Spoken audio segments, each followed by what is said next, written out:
Coach will have some opening remarks, and then we'll go to questions. In a tribute to Mike Leach, I'll say I'm not much of an opening statement, so I'll open it up for questions. We'll go on the left side here, second row.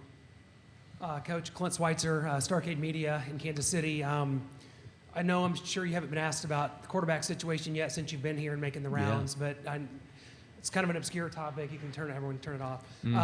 So coming into this, though, when you kind of start assessing this, a lot of people believe that this will be something, obviously, that goes well into camp, maybe even into the first couple weeks of the season. When you start assessing this and start divvying out reps, what does this kind of look like for you once August starts with the quarterbacks? Yeah, the competition's been ongoing. I mean, every day is a competition. Who is really providing the things that we determine to be what is significant for determining the starting quarterback: toughness, leadership, decision-making, accuracy, and preparation. So, how do those guys every single day determine those things? How are they reflective in what they're bringing to the table? Quarterback competitions, there's going to be divided up reps. We're going to have specific ways that we get guys reps and challenge those guys. But the reality of it is the teammates are going to know who's the starting quarterback. It'll reveal itself pretty quickly. It's just there's got to be time and place for that to occur. And it's going to be, Brady's going to go out there first, and he's going to have to get beat out. I mean, he's going to have to get beat out. It's not like he doesn't start in first. It's just that you can't rest on your laurels. You can't just sit there and anticipate that I can go and have 4 or 5 bad days and it will still be the starting quarterback. Like, we've got to complete the ball vertically down the field. We've got to create explosive plays in the pass game. We've got to be a smart, disciplined decision maker. And whoever does that consistently through the course of fall camp and maybe even into the first couple of games is going to be the guy. Right side, second row. Billy Jones, KCU 88.1 FM, Columbia. Coach, I know you're a guy who respects the roll. You love a good cinnamon roll. As a Nashville native, gotta recommend Slim and Huskies. Make a great cinnamon roll.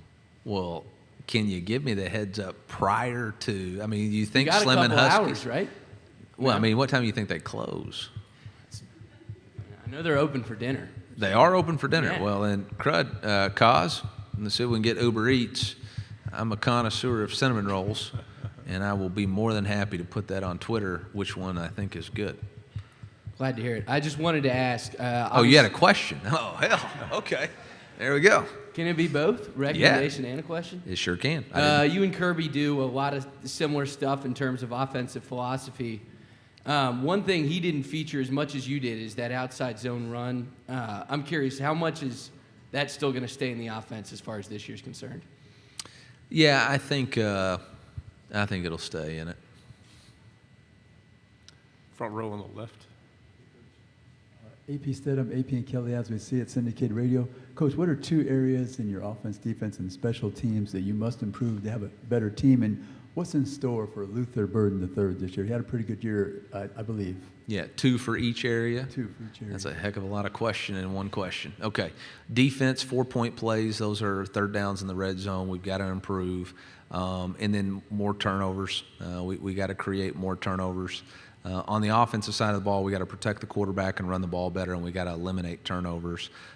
Those 4 things combined would really change the outcomes of multiple games. On special teams, we got to be much better in our coverage units. There were multiple games where coverage units let us down, created explosive plays or scoring points for the other team. And then consistency on our punts. We were inconsistent in the ball placement and switching a field position. So that would be, offense, defense, and special teams. I think the next question was Luther Burden. Luther needs to continue to take the next step. Obviously, we put a lot on him as a returner, as a guy with the ball in his hands and catching passes. We're moving him more of a slot wide receiver position, which will give him a new set of routes to run and new matchups, but he's still got to be consistent in returning punts and in being creative to get the ball in his hands. He's had an excellent offseason. He's really worked hard. His weight is great. His work ethic has been really good, so excited to see him take the next step in his development. Front row. Chris Farble, KCOU 88.FM in Columbia. Earlier in the month, Missouri passed some NIL laws that are pretty advantageous compared to the rest of the country. And Commissioner Sankey's been talking about, of course, about how different states have been having different policies. How do you feel these new NIL laws, how do you feel that Mizzou football can benefit from them? Yeah, I just want to reiterate how appreciative I am to Senator Rowden and Dean Plochard, our House Speaker of the House, and Curtis Gregory and Governor Parsons, Lieutenant Governor Kehoe, Attorney General Bailey, all those guys who worked really hard, Dusty Schneiders, to come to NIL law that's I wouldn't say benefit the Missouri, benefit our student athletes. This is about providing an opportunity for our student athletes to have the best possible outcome they can have while playing college sports at our university and representing our university. And, you know, I'm going to do my very best not to create any type of wave, so I'm not going to answer the rest of that question other than just to say I'm appreciative of what the state law is and how we're going to operate right now. And there could be a lot of things in the future that become, but right now, today, how we're operating, I'm very appreciative to the leadership of the University of Missouri and our government in giving Missouri student athletes an opportunity to benefit. Fourth row. Jeff Spiegel, ABC 3340. Eli, the contract extension, what message did that send to you and your staff?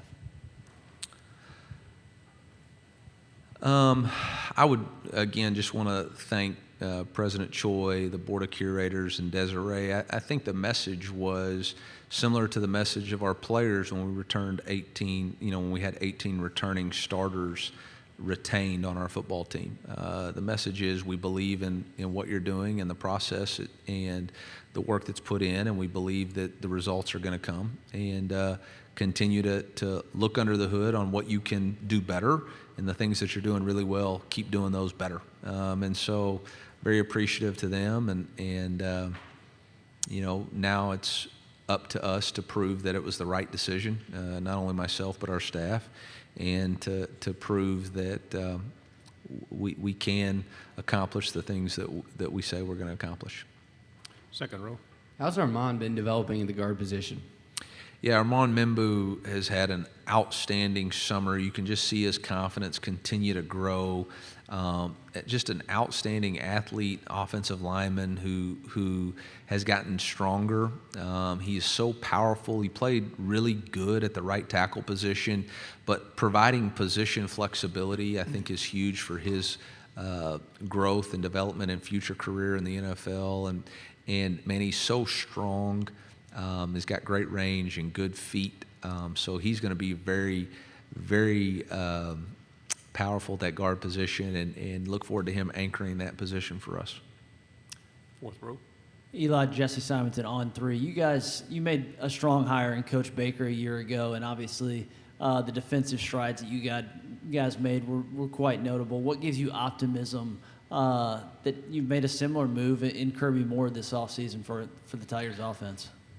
Yeah, I think obviously Blake was just the perfect hire for us in the perfect situation. It's a combination of his personality as well as his leadership ability on the defensive side of the ball to get really 5 guys that had never worked together all on the same page and get that defensive unit to really gel together and buy into his vision. And, when I look at Blake, I see a guy who's going to be a future head coach and a guy who has the it factor to being successful, and just really thankful that our board and AD and president gave him an extension to keep the continuity on our defensive side of the ball. Everybody's uniquely different, and every situation's a little bit different. But I think Kirby, much like Coach Baker, has the right kind of chip on his shoulder with a little bit of an edge to prove something, to prove that he's not just the brother of somebody else, or that he's just been around, some really good offenses, that he can do it. And he's a grinder. He's a great communicator and teacher. So I have a lot of confidence in his organization and the characteristics. And Cruddy's a good play caller, man. You watch really the games that I watched were not the games that his quarterback, Jake Hayner, was playing. It was the ones when Jake was hurt and he had to call plays without Jake. And you look at those games and you go, wow, this guy really understands how to put a game plan together. And, and the other games I like to watch is when you're a group of 5 school and you got to play a Power 5 opponent. How do you game plan for that? How do you adjust? And, when he was there, whether it was the bowl game calling plays or Oregon State or Washington State or USC, watching those games and how he attacked those defenses and gave his team an opportunity through play calling to win a game, I thought was very impressive. On the aisle, third row. Hey, Coach. Bruce Marshall at WHBQ Memphis. Just a schedule question. In the big room, they asked you about St. Louis, and I noticed you're playing Memphis in the Dome. Yeah. And I know some Mizzou people around St. Louis who are really excited. Don't have to drive that far for the game. Is this a one-off in St. Louis, or are you going to do that every year, you think?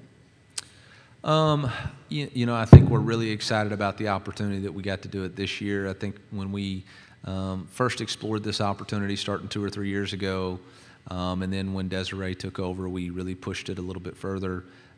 It was an opportunity to re-engage a fan base that had lost a football team and tried to become the team of St. Louis again.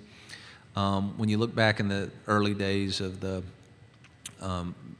rivalry with Illinois, that game was always played in the Dome, and those are some unbelievable atmospheres. And so trying to get that passion and energy back, I don't know if it'll be a every year situation. Obviously, schedules are so far in advance, and obviously the fluidity of 8-game, 9-game SEC schedule. But I do think it's something that we are actively looking to. How do we best engage the fans of the state of Missouri? And is that, having them come to Columbia, or us going to Arrowhead, or us going to St. Louis to play a game? What's the best opportunity for us to make sure that we take our product to the fans? Last 2 questions over here. Kennedy with CBS 42 in Birmingham, Alabama. Coach Sonny Dykes mentioned at the Big 12 Media Days that Missouri was playing in a lot of Big 12 championships and how he hasn't seen that much in the SEC. How do you feel about that? Well, when he was in Cal, he must not have realized that Missouri played in the SEC championship in 13 and 14. I don't know if he just blacked out those memories or what, but I appreciate Sonny. I don't have any issue with that comment, but obviously Coach Pinkel in his first 2 years, I just want to correct the record. In his first 2 years, played in 2 SEC championship games. So, but other than that,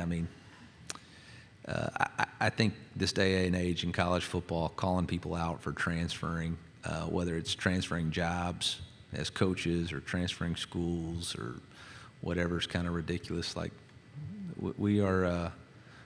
I'm going to stop. Cause I'm going to stop. So SEC, they played in just as a point of clarification for Coach Dykes, Missouri played in the SEC championship in 2013 and 2014. Thanks, Coach. MIZ. I stopped, Cos. Gosh, caught myself.